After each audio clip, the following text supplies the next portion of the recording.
बच्चों की एक खास बात है कि चाहे वो पूरे साल मौज काटें और बिल्कुल पढ़ाई ना करें, लेकिन एग्जाम के एक दिन पहले हर बच्चा आइंस्टाइन बन जाता है। और जो भी बच्चे कभी किताब को हाथ तक नहीं लगाते थे, एग्जाम के एक दिन पहले वो भी किताब से ही चिपक जाते हैं।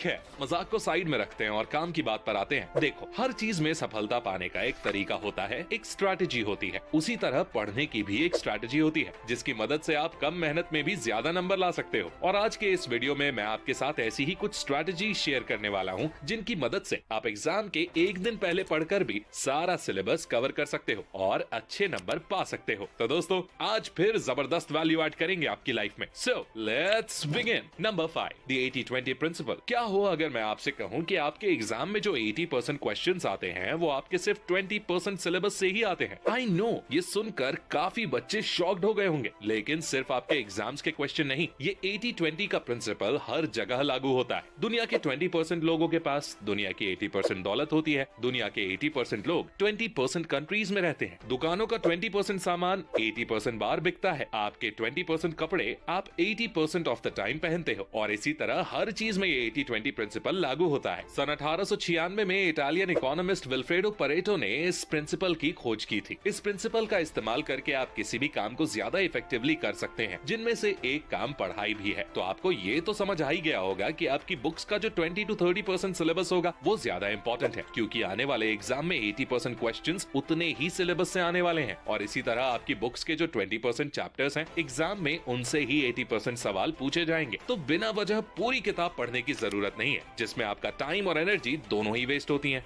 ज्यादा पढ़ने का फितूर दिमाग से निकाल दो। जाने माने IAS अधिकारी दीपक रावत खुद कहते हैं कि लेस इज मोर। ज्यादा किताब पढ़ने के चक्कर में मत पढ़ो, उतना ही पढ़ो जितना इम्पोर्टेंट है। अब बात आती है कि आप पता कैसे करोगे कि वो 20% सिलेबस, 20% चैप्टर्स हैं कौन से। कैसे पता करोगे कि कौन से चैप्टर्स इंपॉर्टेंट हैं और कौन से नहीं? तो इसके दो तरीके हैं। पहला तो ये कि आप रेगुलर क्लासेस लो, क्योंकि काफी बार टीचर्स ही बताते रहते हैं कि ये टॉपिक इंपॉर्टेंट है, इससे एग्जाम्स में क्वेश्चंस आ सकते हैं। और टीचर्स को इस चीज में एक्सपीरियंस भी होता है, तो यहाँ पर उनकी एडवाइस आपके काम आ सकती है। दूसरा और सबसे अच्छा तरीका है कि आप लास्ट ईयर के क्वेश्चन पेपर्स उठाकर पढ़ें। आपके सब्जेक्ट का इंपॉर्टेंट सिलेबस जानने का ये सबसे बढ़िया तरीका है कि पिछले साल के क्वेश्चन पेपर्स का जुगाड़ कर लो। अगर आप स्कूल में हो तो अपने सीनियर बच्चों के क्वेश्चन पेपर मांग लो, और अगर आपका बोर्ड है तो काफी सारे सैंपल पेपर्स की किताबें आती है, जिसमें लास्ट ईयर के सभी क्वेश्चंस दिए होते हैं। आप उन्हें खरीद सकते हो। उनमें जो क्वेश्चंस आए हैं, उनमें से ज्यादातर क्वेश्चंस किस चैप्टर से आए हैं और किन टॉपिक से आए हैं, ये पता करके आप उस 20% सिलेबस का पता कर सकते हो, जिसके बारे में मैं बात कर रहा हूँ। चलो मान लेता हूँ आप सिलेबस के उस 20% पोर्शन को भी फाइंड कर लोगे, जहाँ से 80% क्वेश्चंस आने वाले हैं। बट अब भी एक दिक्कत है, और वो दिक्कत ये है कि कुछ क्वेश्चंस आपके लिए बाउंसर्स होंगे, मींस आपको समझ ही नहीं आएंगे। और ये प्रॉब्लम मेनली फिजिक्स के न्यूमेरिकल सॉल्व करते टाइम होगी। ऐसे में जरूरी है कि आप तुरंत बिना टाइम वेस्ट किए उन क्वेश्चंस को सॉल्व कर पाओ। अब टाइम नहीं है कि आप कहो बाद में देख लेंगे, जो है अभी है। ऐसे में एक कमी आपको महसूस होगी कि काश मेरे पास कोई प्राइवेट टीचर होता जो इंस्टेंटली मेरी प्रॉब्लम को सॉल्व कर देता या सिखा देता। तो दोस्तों, इसका सोल्यूशन है मेरे पास। जी हाँ, मैं बात कर रहा हूँ फिलो ऐप के बारे में।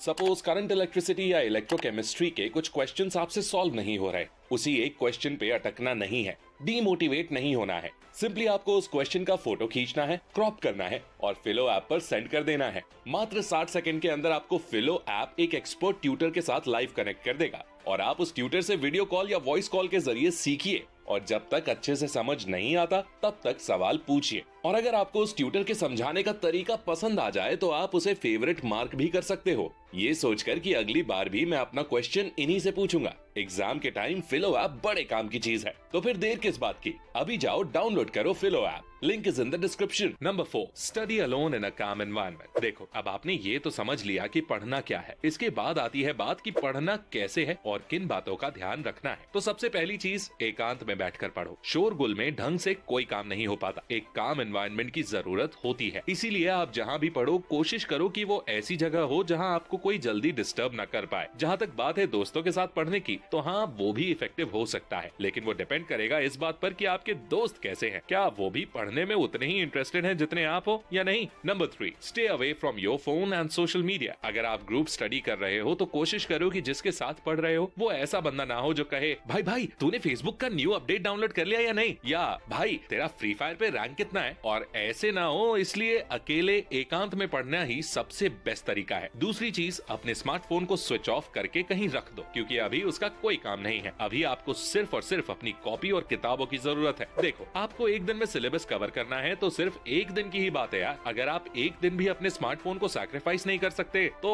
फिर आपको कोई एग्जाम पास नहीं करवा सकता। स्मार्टफोन्स और सोशल मीडिया ही आज के टाइम पर हमारी प्रोडक्टिविटी के सबसे बड़े दुश्मन है। इसीलिए सिर्फ पढ़ाई ही नहीं, अगर आपको कुछ भी प्रोडक्टिव और इम्पोर्टेंट काम करना है तो इन चीजों से तो दूर ही रहो। अगर आपको सोशल मीडिया कितनी बड़ी डिस्ट्रैक्शन है इसका अंदाजा नहीं है तो मैं आपको बता दूं कि कई रिसर्चर्स से ये पता चला है कि दुनिया भर में सोशल मीडिया का एवरेज यूजेज 147 मिनट्स है, यानी 2 घंटे से भी ज्यादा। इसीलिए सोशल मीडिया को जितना कम इस्तेमाल करो उतना ही अच्छा है। Number 2, take a break after every 1 hour of study. कई स्टडीज में ये पाया गया है कि एक एवरेज स्टूडेंट का अटेंशन स्पैन 25 से 30 मिनट का होता है, यानी 25 से 30 मिनट तक एक एवरेज बच्चा अपना ध्यान पढ़ाई पर लगा के रख सकता है। इसके बाद उसका दिमाग एग्जॉस्ट होने लग जाता है, थकने लग जाता है और यहाँ पर जरूरत पड़ती है स्टडी ब्रेक्स की। काफी लोगों को लगता है कि पढ़ाई के बीच में ब्रेक लेना अच्छी चीज नहीं है, लेकिन मैं आपको बता दूं कि ये कई रिसर्चेस में प्रूव हो चुका है कि 25 से 30 मिनट के बाद एक छोटा सा 5 मिनट का ब्रेक लेने से आपकी प्रोडक्टिविटी कम नहीं होती बल्कि बढ़ जाती है। और इंडिया के जाने माने स्टडी के एक्सपर्ट्स जैसे अमन धत्तरवाल और सागर दोडेजा वो भी पढ़ाई के बीच में एक छोटा ब्रेक लेना रेकमेंड करते हैं। देखो, ज्यादा पढ़ना बड़ी बात नहीं है बल्कि प्रोडक्टिवली पढ़ना बड़ी बात है। हो सकता है कि आप पढ़ तो 12 घंटे लो पर फिर भी सिर्फ आधा सिलेबस ही कवर कर पाओ, और ऐसा भी हो सकता है कि आप सिर्फ 6 घंटे पढ़ के ही सारा सिलेबस कवर कर लो। ये डिपेंड करता है इस चीज पर कि आप कितना प्रोडक्टिवली पढ़ पा रहे हो। और जैसा कि मैंने आपको बताया कि 30 मिनट पढ़ के 5 मिनट का ब्रेक लेना आपकी प्रोडक्टिविटी को बढ़ाता है, तो आप इस स्ट्रैटेजी का बिल्कुल यूज कर सकते हो। Number 1, revise only the important topics just before exam time. देखो, ज्यादा सिलेबस पढ़ना उतना जरूरी नहीं है जितना जरूरी ये है कि आप सबसे इंपॉर्टेंट टॉपिक्स को अच्छे से पढ़ो, क्योंकि ज्यादातर क्वेश्चंस वहीं से आने वाले हैं। और इसलिए अगर अच्छे मार्क्स चाहिए तो वो इंपॉर्टेंट टॉपिक्स तो आपको अच्छे से याद होने ही चाहिए, खासकर एग्जाम के एक दिन पहले। ये तरीका मैं खुद अपनी एग्जाम्स की तैयारी के दौरान इस्तेमाल करता था। जब अगले दिन एग्जाम होता था ना और काफी सिलेबस कवर करना होता था तो मैं फालतू के टॉपिक्स को कंप्लीटली अवॉइड करके जो इंपॉर्टेंट टॉपिक्स हैं उनको दोबारा रिवाइज करता था। रिवीजन इसलिए भी जरूरी है ताकि आपको हर चीज अच्छे से याद रहे, क्योंकि काफी बार क्या होता है कि हम कोई टॉपिक एक बार पढ़ते हैं और वो तब तो हमें अच्छे से याद हो जाता है, लेकिन जब एग्जाम में वो क्वेश्चन में आता है तो हमें याद ही नहीं आता कि लिखें क्या। ऐसे में रिवीजन करने से आपको वो टॉपिक बिल्कुल दिमाग में बैठ जाएगा और आप उसे नहीं भूलोगे। इसीलिए अगर आपके एग्जाम में एक दिन बचा है तो हमारी तरफ से बेस्ट एडवाइस यही होगी कि you focus on the important topics and you revise them thoroughly. तो दोस्तों, ये थे वो 5 स्टडी टिप्स जिन्हें फॉलो करके आप एक दिन में अपना सिलेबस पढ़ सकते हो और एग्जाम्स में अच्छे मार्क्स ला सकते हो। एक बार जल्दी से वीडियो को समराइज कर लेते हैं। नंबर 5, 80-20 प्रिंसिपल के हिसाब से आपके 20% सिलेबस से ही आपको एग्जाम में 80% क्वेश्चंस आएंगे। इसीलिए इंपॉर्टेंट टॉपिक्स और चैप्टर्स को ही पढ़ें जिनसे आपको ज्यादा मार्क्स मिलने की उम्मीद है। नंबर 4, किसी शांत जगह पर अकेले बैठकर पढ़ो ताकि आपका फोकस और कंसंट्रेशन अच्छा रहे और आप पढ़ाई पर अपना पूरा ध्यान दे पाओ। नंबर 3, सोशल मीडिया और अपने स्मार्टफोन से दूर रहो। ये पढ़ाई के दौरान आपके सबसे बड़े डिस्ट्रैक्शंस हैं। नंबर 2, पढ़ाई के बीच में छोटे ब्रेक्स लो। लगातार ज्यादा देर पढ़ने से आपका दिमाग थक जाता है, जिससे आपकी प्रोडक्टिविटी कम हो जाती है। इसीलिए 30 मिनट पढ़ने के बाद 5 मिनट का एक ब्रेक लेना चाहिए। नंबर 1, जब आपके एग्जाम्स का बस एक दिन बचा हो और आपने पूरे साल ज्यादा पढ़ाई ना करी हो तो आपके लिए सबसे जरूरी हो जाता है अच्छे मार्क्स लाना, और इसीलिए पूरा सिलेबस पढ़ने से अच्छा है कि जो इंपॉर्टेंट टॉपिक्स हैं सिर्फ उन्हें ही रिवाइज कर लो। तो दोस्तों, अगर आप भी अपने सिलेबस के किसी भी सब्जेक्ट से रिलेटेड डाउट्स को उसी टाइम अपने पर्सनल ट्यूटर से क्लियर करना चाहते हो